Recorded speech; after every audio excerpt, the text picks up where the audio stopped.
We're going to get started with our session today. We do have one panelist that's going to be joining us shortly. It's always so funny how in the tech world we still have technical issues, but we're really excited to have him join us in just a bit. So thank you everyone for joining us. Really excited to be here. My name is Alejandra. I'm going to be moderating our session, and welcome to What Nobody Told Me About Working in Tech, Navigating Success as a First-Gen Techie. Getting into tech is one thing, but staying and succeeding is a whole nother beast and the best part of the journey. The tech world can be challenging to navigate, and as Latinos, we need to use our cultural values differently to help us excel in tech once we're actually in. So, how do you advocate for yourself? How do you create amazing products? How do you maintain work life balance? And how do you do all of these things while staying true to your values? I'm so excited for my co-panelists and I to share our experiences with you so that you can also be successful in tech. Hopefully you can learn from our mistakes and our experiences so that you can jump right in and be successful. So today you can expect to learn from 3 native Bay Area Latinos in tech who transition from careers in higher education and nonprofit to tech and roles in some of the biggest companies in the world, including Workday and Apple. So I'm going to have my co-presenters introduce themselves now. Lily, why don't you go ahead? And looks like we have Alejandro in here as well. So I'm excited for the whole crew to be here. Lily, why don't you get started? Great. Thank you so much, Alejandra. As you can see, my name is Liliana Hubu, and you can also call me Lily. And I am a customer success manager at Workday. And I actually started in bookkeeping for nonprofits through an LLC and with an EIN. And then I was able to go into an ERP startup in San Francisco as a CSM for the Latin American market, born and raised in Mexico, and now living in the Bay Area. Awesome. Thank you, Lily. Alejandro, glad you were able to join us. Please introduce yourself to our audience. Sorry for being late, y'all. Can you hear me? Yes, we can. You sound great. Perfect. Thank you, Ale. I'm Alejandro, a product manager, a technical product manager. I've worked in EdTech, so that's really my area of focus. I currently am an R&D project manager at MIT's Reality Hack AR/VR hackathon. In my prior role, I was at Apple working on the Vision Pro, and I'm happy to be here and excited to share about my experience with y'all. Awesome. And I'm Alejandra. I'm currently Chief of Staff at Prosper Insight. This is a boutique firm that helps EdTech companies with their sales. I work in EdTech. I've served as a strategic bridge between the tech and the education world through my work at various startups, including at Prosper Insight. Funny story is that the 3 of us, Lily, Alejandro, and I, are great friends of over 10 years who met at UCLA at a program that helped increase access to tech for immigrant students. So this is a picture, a 10-year throwback for all of us when we were much younger. And so it's really great for us to be here today, see, at least for us, reflect on our journey and see how far we've come from working in this program that helped immigrants get into tech to now working in tech ourselves. So we're really excited to be sharing our experiences with you all and help you be successful in tech. So for this session, we are going to have the panel for the beginning part, and then at the end, we will take Q&A. However, I would like for everyone to pop their questions in the chat throughout the panel. And then at the end, we will comb through those so that we can answer your questions. And we will close with a collective call to action, so don't leave before the Q&A. So with that, everyone, thanks for being here, and let's get started. All right, so our first question, or our first topic, is that we're going to start with what is a major key to success in tech, which is advocating for yourself. Being successful in tech can be a little bit different than success in other sectors because you have to actively advocate for yourself. So what does that look like? Lili and Alejandro, can you two tell us a bit about how you recommend people advocate for themselves in tech? And Lili, let's start with you. Yes, thank you so much. I would be open and say that growing up with different cultures, it has been very difficult for me to advocate for myself. And particularly in the cultures I grew up in, you do not talk to authorities at the same level that you would if you were at that level. And so I did have to get a little bit more uncomfortable and actually even practice at home with your loved one or somebody you trust and actually say the words that you want to say when you're advocating for a pay raise or for feedback or just things that you need in your job to succeed.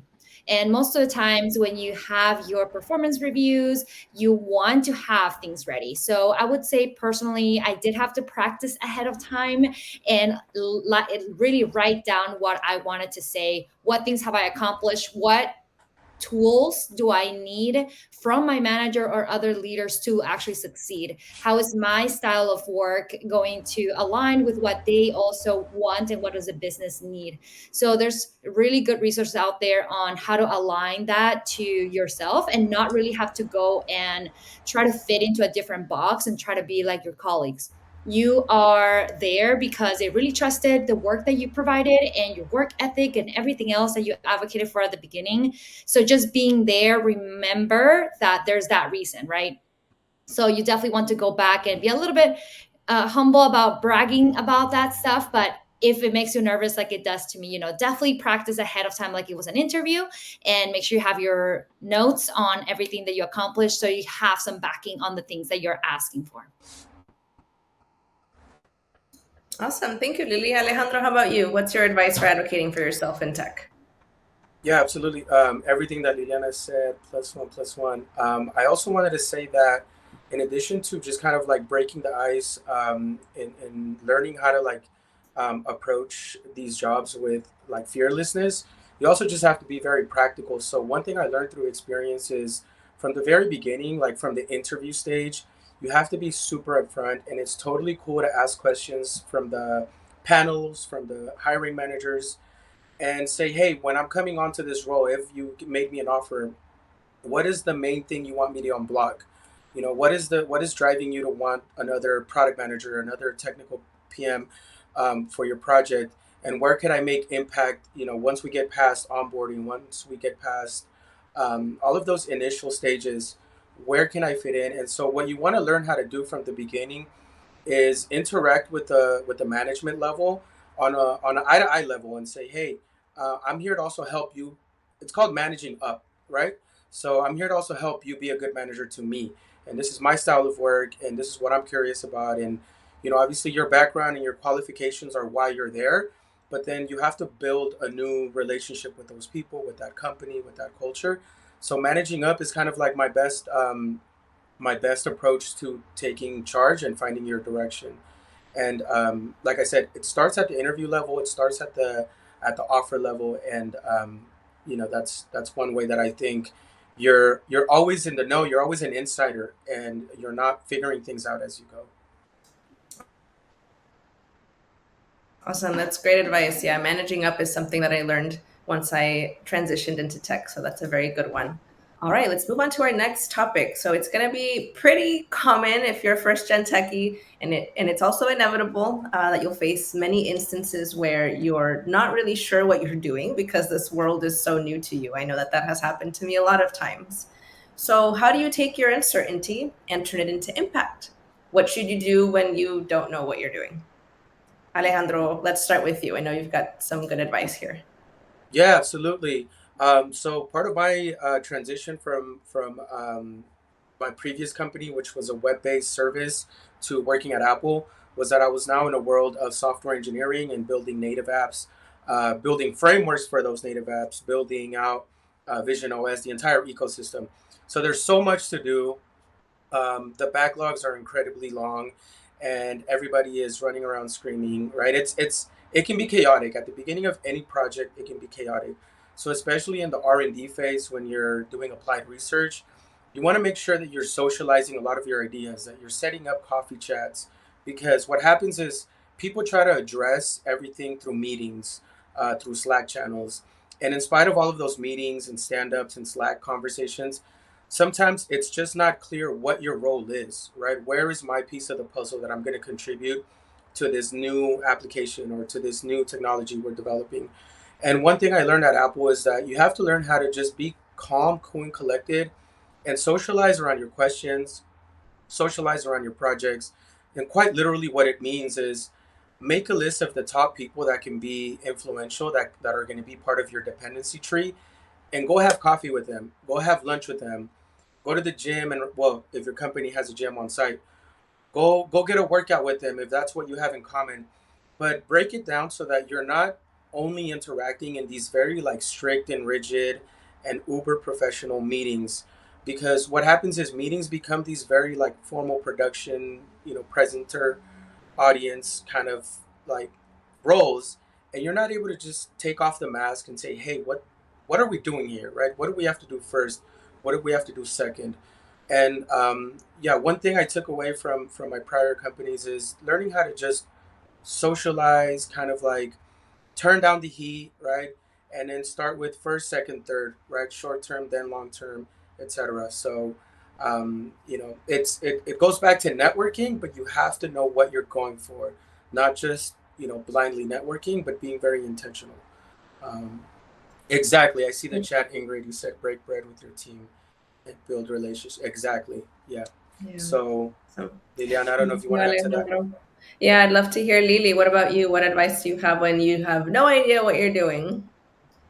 Yeah, I think Alejandro really hit on the nail. And going back to my first point of just being nervous, I do think it's okay to own that and to understand that that is an awkward or nerve-wracking situation for yourself. So always just over prepare when possible. We know it's difficult if it's happening in the moment, but you can strategize for that goal, right? So if your goal is to have a mentor by the end of the year, okay, so how many events are you going to aim to attend, and how are you going to do your research so you are prepared for those moments? And of course, it doesn't have to be just an extroverted way, right? You could be an introvert and just prepare for those moments where even it could even be just in the first 15 minutes of this one happy hour, or being at the office when people are at lunch. Can I say hi to somebody? Can I connect with them on your internal channels? And from there, you just start a friendship and understand kind of the lay of the land. That can really help you just feel a little more comfortable and practice on talking to more people who may be at different levels in different orgs and different departments. And with that in mind, then you can really go and aim for a mentor, right? So there's a lot of different ways to do that, but I do think the first step is just getting comfortable with reaching out to people. Yeah, awesome. Thank you, Lily. One thing I would add as advice for what to do when you don't know what you're doing is do lots of research. And even though you're not entirely sure of what you're doing, bringing a solution to the table is also a good tactic. You will get feedback on that proposed solution. So even if you're a little bit off, you'll get to hear where you can change your approach to the problem. And this shows that you're proactive. So, even if you're not entirely sure, bringing a proposed solution to the table can be a good strategy to take. All right, y'all. So now my next question for you. We've got about 3 questions left before we get to Q&A. So please keep dropping your questions in the chat. I'm loving the lively chat. So this next question is very closely related to Techqueria's Summit theme, en comunidad. And so I think that's perfectly fitting for this chat that we're having, because we're more successful when we're working together. So Lily, you started to mention this. Let's talk about mentors. How can mentors help you, or how have they helped you be successful in tech? And I hope you all don't mind, but I'd love to start with this one, because I'm very lucky to have a fantastic mentor that helped me both transition into tech and be successful in tech. And I won't tell you who he is, because I don't want any of y'all to steal him. Just kidding. I will. You'll hear about him on LinkedIn if you end up following me. But basically, I have a really great mentor who has worked both at Dell and Lenovo. And he's giving me really sound advice that's not wrapped up in the day-to-day of my job. So I think what's great about my mentor and having a mentor is if they are outside of your company or organization, they can give you really great advice about managing what's going on in your company without being wrapped up in like the details or the drama. And they can also be invested in your long-term career. So, independent of wherever you end up working, you can have somebody who's supporting you along the way. So that's my experience with mentors. Highly recommend them. I would love to hear from Lily. What do you think about mentors for success? Yes, I'm sure. I think Alejandra and Alejandra have really good experiences. I know, as I mentioned, it can be a little awkward for some people, and I think it's okay to cast a wide net. If you are talking to different people in different teams, it can take an extra coffee walk just from your office to around the block to to talk to somebody and understand if they would be interested in being a mentor. Sometimes it's just a matter of asking, and join different clubs and different ways to connect with people who are not within your team. And from there, I think what I've heard from people who are mentors is that they are actually very happy to be that person to chat with people like ourselves. And at first you feel like awkward because like, well, you have to ask for somebody's time and you want to make sure that you're ready, right? So if you are going to ask for their time, make it worth it and they will appreciate it. So it's totally good to do that if you just get out there. And for me, I try to connect with different people. So as I mentioned, I'm part of different clubs at my organization, some employee resource groups, and even in person in my San Francisco office when I go, there's different leaders that take specific roles, and I make sure that I have some time with them, whether it's just thanking them for organizing an event or just asking them for some coffee. So I think in general, there is different ways to know who is willing to make that time if you're ready and willing to give them yours as well. And there, it's also a partnership, right? They get also experience to be a mentor, and that can also build something great for them. So it's not just you asking a favor, but you're really creating something together. Yeah. Awesome. Really great. Alejandro, what's your experience been with mentors or mentorship in tech? Yeah, I wanted to make the distinction of two different ways to navigate this. So I came from having worked in higher ed, where I'm a Berkeley alum. I worked at UCLA, and the culture in California higher ed is very supportive. It's very like, yes, I'm here to be your champion. I'm here to advocate, teach you anything and everything that I can. In the two tech companies that I've worked for since getting my master's, that's not always the case. And at first, it was very off-putting to ask somebody for mentorship or to say, "Hey, I really like how you do that. I'm looking for a mentor." I've had people just very like cold tell me, "I don't have time," or I'm not interested. And at first, it seems almost like personal. But one thing I want you guys to take away is that it's totally chill if somebody says no and they don't have time for it. It's totally okay to just like regroup and say, "Okay, maybe that's not like." You don't want that person to be your mentor anyways. But also, the world of like big tech companies, it's cold, man. It's a Shark Tank. And I don't want you guys to think that it's always going to be like the environment in Techqueria or in the Latino community or in ERGs. A lot of these folks are not there for the mentorship, for the friendships. It's definitely a dog eat dog type of world. And I think the sooner you learn that and the sooner you just appreciate that it's okay because that's the corporate world, the better off you'll be when somebody says, no, I don't have time for that. Or you'll just come up with a different strategy, like what Liliana was saying. And that's where coming up with, a long list of one-on-ones, coming up with, different ways to make connections. I think that's where you'll find mentorship more organically within these companies. Now, one thing that I've always fallen back on whenever I really need somebody's advice or somebody's wisdom is I'm pretty like advanced in my career, and I have long time mentors from as far back as being a Berkeley undergrad, working in higher ed, and those people are yeah, I feel like those are my true mentors, like the people that, if I ask them to have a coffee chat, they're always going to say yes. Even if they tell me, oh, I'm traveling, but maybe next month, I know that when I talk to them, I'm going to be able to share my experiences. They'll be able to give me some good feedback. So that's more like life mentorship. In terms of internal, whether you need whether you're like a software engineer and you need engineering mentorship, definitely build relationships with other software engineers. Definitely, find ways to collaborate. Look at their LinkedIn page, see what else they work on. I ended up finding a friend at Apple who also was an anthropology major as an undergrad, and he showed me this like personal website that he ran, and I was like, yo, I really like how you have this duality to your career. And while I didn't ask him directly to be my mentor, I just kind of like peeping game and seeing how he ran two different projects. So yeah, I just wanted to say mentorship can look very, very different when you're at a place like, Google, Apple, all those top companies. But don't be shy about asking, and also don't take it personal if people don't have time. And just remember that mentors come in different shape, sizes, and for different purposes.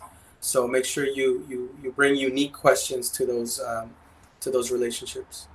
Yeah, for sure. Whatever's meant for you will end up happening, whether that's a mentor or a job or a type of career or anything else. All right. So Alejandro, you actually started to loop us into our next question really well. We want to talk to you all about the culture and the culture in tech. It can be really different from other types of work, from other sectors. And this is actually a really fun one because it can mean a lot of different things. But regardless, it's quite an experience to experience the tech culture as a first-gen techie.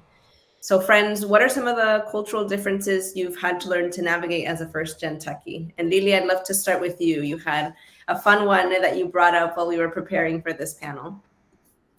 Yes, of course. And, it all culminates to this, right? Everything that we mentioned about not knowing what you don't know, mentorship, navigating friendships.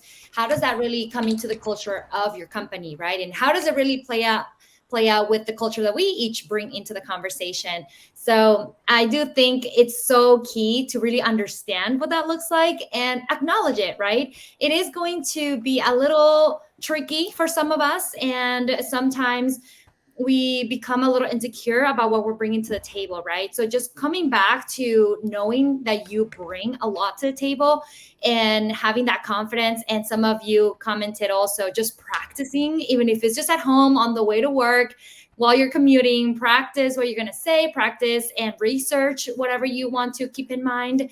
And that way you'll feel even more confident, right? It's not about necessarily faking who you are in this space, but rather knowing where you would need to maybe research a little bit more. And that's totally normal, right? You want to bring your true self while also being prepared to just prevent some of the situations that may make you feel a little uncomfortable, but it doesn't have to be awkward. And what I tell myself is that it's awkward if somebody makes it awkward. So if nobody's making it awkward, we're all having lunch and everybody's laughing, like, you're totally fine. No one noticed that you didn't catch the joke, you didn't understand the reference. That is totally okay. And you're not faking it for being in that space. You deserve to be there, and you can bring a different perspective to the table as well. But I would say it is a little tricky when you are trying to understand the new lingo and some phrases that you're not sure what they mean. You do have to Google them sometimes, and that's totally okay. You are not the first one, and you're not going to be the last one to go through that as well, right? So I do think there was some fun lingo that we all kind of heard before. So if you know of some, feel free to drop it on the chat. I know we'll laugh a little bit about that. I know, Alejandra, you had one, right? That was... Yeah, it was. I was working with a salesperson, and they were saying, "Oh, we need to have more at bats," and I was like, "What is that?" And it's a baseball reference, like going up to the base and like hitting the ball, like that's an at bat. And I watch baseball, but I just it was so out of context that I just didn't understand. And yeah, it happens a lot. Now we know. Now we know. Yeah. And I don't know. I make light of it too. I'm like, I don't know what you're saying. I mean, you could also know the words. They just don't know what they meant at the moment, right? Yeah, Like, to me, sounds like one word, but it's a phrase, right? So for right. you, it just won't be great. And sometimes we also, as we have different languages going through our minds, you kind of create a specific narrative in your mind. So I know hit the ground running is huge in startups. I literally imagine myself like hitting the ground, and I'm like struggling to get up, right? But it's so funny to me. It's like, I would never use that, but now I do. So you just have to embrace that process, and I think you'll be fine, right? So yeah, for sure. It's definitely part of the journey and part of learning the culture. Alejandro, briefly, I'd love to hear from you. What else would you like to contribute about learning about tech culture? Yeah, it's so funny because a lot of it is also, it's not just tech or the company itself. It's just cultural stuff, right? Like cultural differences. And one thing that really helped me with this type of stuff, well, one, Apple has some really like hilarious internal dictionaries. It's really just like a link that they send you, and you're like, put any question here, and it'll tell you what that means. So Apple culture specifically, like you could break down all kinds of acronyms and references and things. But then within the Latino ERG at Apple, we had a smaller subgroup of folks that were here local to the San Jose Cupertino area. And we routinely like go to lunch and hang out and just do non-work related stuff. And in that group, I was able to gain a ton of insight about like internal like references or company culture or oh yeah, this is what all managers are trained to do. Oh yeah, this is what your director level, your skip level people are expected to get out of you. And those are just such unique insights that you would never get in a formal onboarding setting. So that's the part that I was really glad to socialize with, all of these like people my age group, people in a similar like career journey. I mean, we met at the Latino ERG, so we understood all of the Latino cultural references. And yeah, to this day, I hang out with this group, and we have little Christmas parties, and we have a Halloween party that we're planning to party with. Anyways, this is why it's so important to just make connections. Also, one last thing, Apple's a massive company. It's a global multinational, right? So the culture within your team, within your region, even your campus may be very different than, for example, the culture at the LA campus or at the Seattle campus. So just keep in mind, it's not always the same, and especially the size of your company. There's multiple different, I don't know, pods that you can fit into. Yeah, multiple types of cultures. And one last thing I'd like to add about tech culture is that I actually really like is progress over perfection. So you don't always have to come deliver like a perfectly made idea. You can continue to develop that idea and work with people. You can change the idea. So it doesn't have to be like this like perfectly thought out thing before you actually get started. So progress over perfection is a difference in the tech culture compared to other sectors, and one that I actually really like. All right, y'all, that was great. Thank you so much. We're down to our last question, and I know it's a big one, but we're going to have to try to keep it brief because we've got some really great questions here in the chat that we want to get to. And this is the question about navigating compensation. Part of being successful in tech is, the work that you do, but it's also how you get paid and how you get compensated for the work. And there's actually a lot to learn there. So as brief as you can, because I know it's a big one, Alejandro and Lily, what are some of the things that you wish somebody would have told you about compensation in tech? And let's start with Alejandro this time. Yeah, definitely. And this kind of addresses one of, I think his name is Edgardo in the chat. He asked if we meant to work in this role or if it just kind of happened. For me, it definitely just kind of happened based on my research I did in my master's program. But once I was there and I was at the opportunity to sign on with Apple, I had no clue about balancing an ask of RSUs, right? Restricted stock units, or asking for an increase in your signing bonus to offset the tax, right? Because you're going to get taxed a lot on your signing bonus. Those are all things that I had heard about before, and I had heard other friends talk about things of that sort, but I didn't know how to negotiate them because, for one, it was way more money than I had ever made in my life. It was like tripling my income overnight. Um, there's a part of you that's like, wow, this is amazing, but it's amazing in the context of where you're coming from and the background that you come from. Once I was in the company and I talked to other folks, I was like, dang, I didn't know you could negotiate. I didn't know you can take, you know, less of this but more of that, or exchange some of your signing bonus for more RSUs. So depending on your role and what level you're coming in at, there's a lot to learn there that I think you guys should just know. Do your research so that you start off at a good base salary, you get a good signing bonus, you get the stock options that you want, all of that. So Perfect, thank you. Yeah, I know when you were at Apple, you told me at some point that you didn't know that you could ask for more stock. I didn't know that you could ask for more stock either, so I was really glad that you told me that. So yeah, lots to learn with compensation there. Lily, how about you? What would you like people to know about navigating compensation in tech? Yeah, I think Alejandro really covered most of it. And going back to practicing what that looks like, I had to practice the phrase of making sure that you are going to talk about what you need and giving a range. Because sometimes for fear of rejection, you don't even mention that you have a range, right? Like depending on the skills needed and the qualifications, you may actually qualify for a higher part of the range. But if you don't mention that in the conversation, it's totally off the table, right? So I would say that is the key. Of course, we all have done our research. You want to check what's comparable for the role that you're looking for, but also making sure that when you're having that negotiation conversation, you are confident and you're not kind of doubting why they should pay you that much, right? You want to dream big. And if you need to give a range, that's totally okay. But in every negotiation in general, business, sales, your own employment, you want to make sure that you have a minimum, right? And don't go lower than that. And that is totally okay, especially understanding the market right now. We know that it's very difficult to get a job with so many, of course, layoffs happening and a lot of more people in the job market right now. But still stay strong to what your minimum would be, and you can say that you are flexible at the end of that, so then they understand that this is kind of where you would prefer to be, right? They want also an employee that's happy and feels well compensated for you to do the best work that you can, right? And so, of course, up to you at the end on what is that minimum and how you navigate that. But there's a lot of information out there, so definitely take advantage of it. Awesome. Thank you, Lily. I'd like to add a bit to this question as well. Two things. One, if you are lucky enough to get into a tech company that has really nice,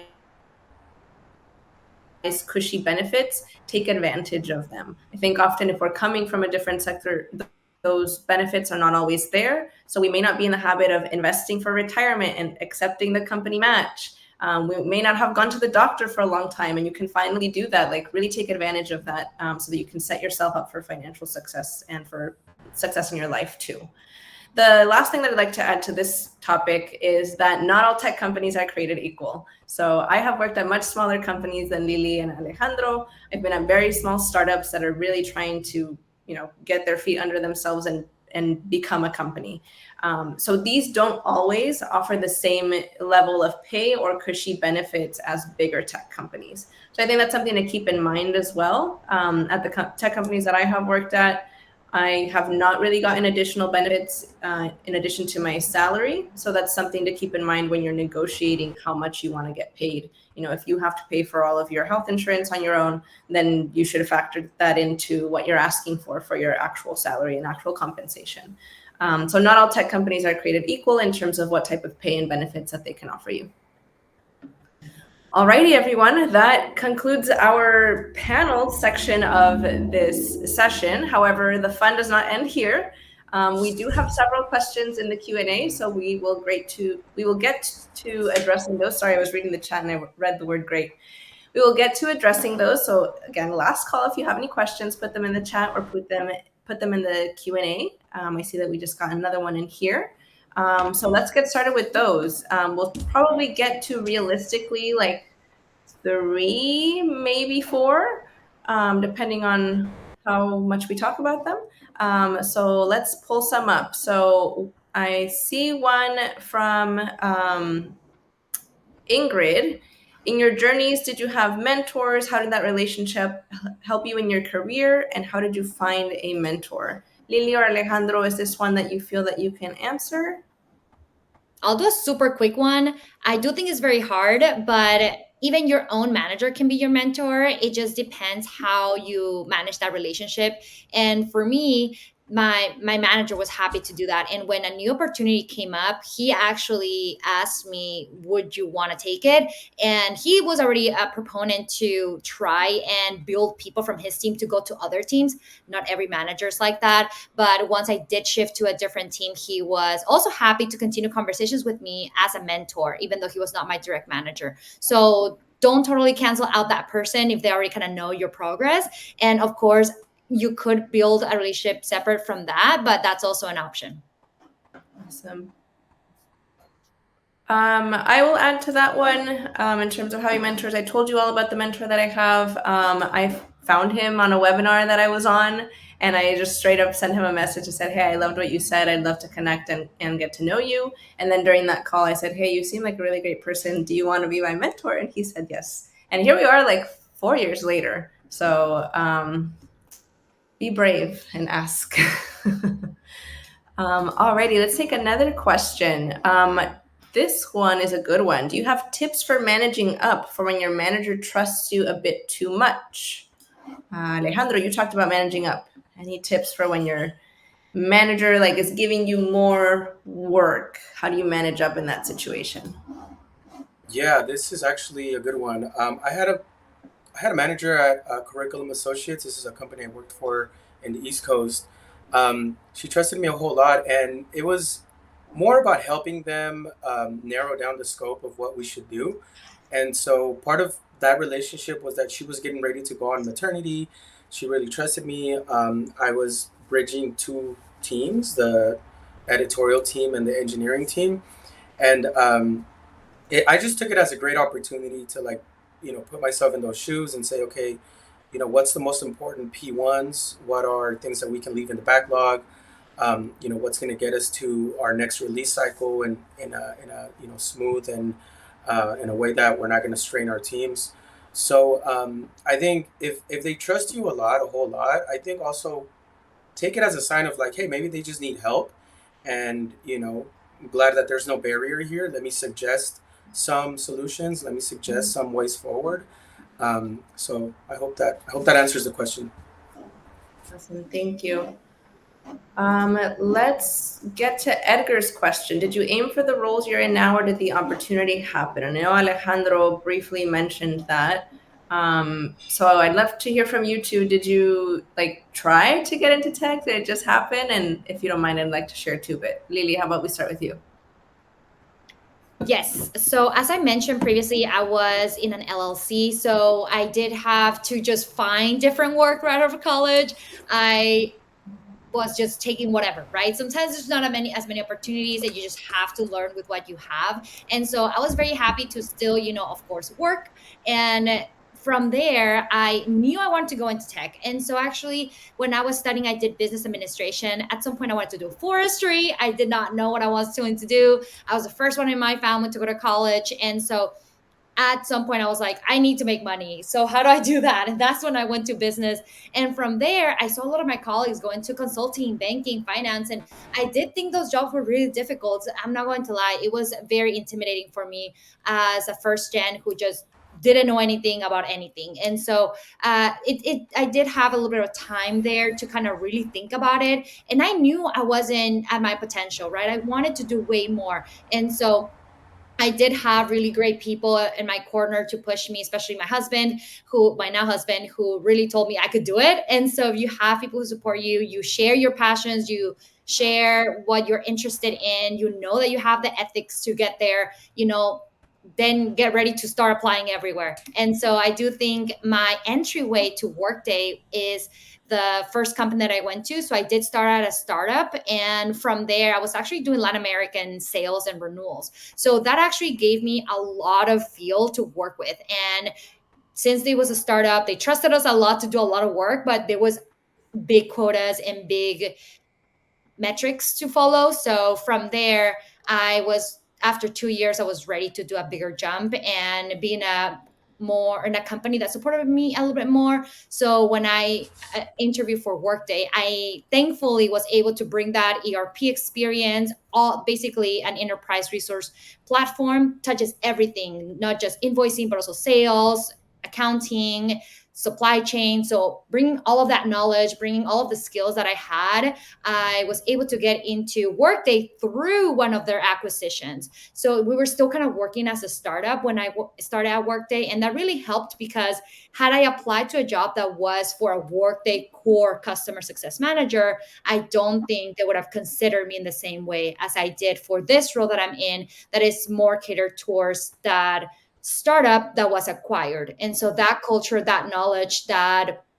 resourcefulness really came in handy for that role. So definitely keep your eye open for roles within the bigger companies that may be a little more specific, but really aligned to what you're doing. So I do think that was a very specific process for me. And I do acknowledge that, preparation, timing, luck really played into that for me to now be able to be at Workday and have the opportunity to jump around and try different things that I would have not if I had not made my way in through that entry. Awesome, thank you, Lily. Alejandro, do you want to touch on this one? Yeah, just I'll summarize it and say that no, I didn't like really set out to work at Apple on the Vision Pro. What happened is that going from working in higher ed to my master's, I knew I wanted to get into ed tech, right? I knew I wanted one foot in education, one foot in technology development. At Harvard, I joined the Harvard VR Club, and that completely expanded my horizons in terms of what I knew about hardware and software development. I did some projects for my classes, and I learned how to program sensors, and I just had a lot of fun, kind of like dipping my toes in the technical waters.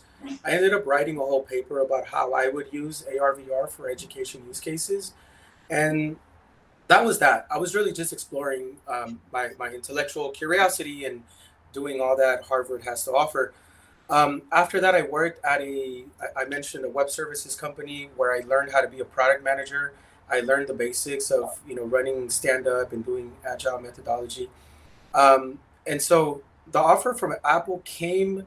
I feel like I caught lightning in a bottle because the hiring manager saw me on LinkedIn. She directly replied to me, and that's how that conversation started. I shared the work that I had done in my master's, and you know, turns out that Apple wanted to build education use cases for the Vision Pro platform, and I happened to write about that. I happened to have the product management experience, and so all of those connecting dots just kind of like all came together when I got that offer. So it goes to show that just trust yourself, trust your journey, follow your intuition, and you never know, you might land somewhere amazing. Yeah, awesome. And I'll share briefly mine as well. My journey into tech was not intentional. It was also by accident.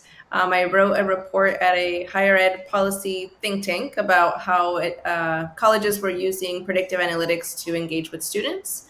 And a couple of years later, one of the startups that I ended up working with reached out to me on LinkedIn saying, hey, we read your report, similar to Alejandro, and we need someone to help us with this.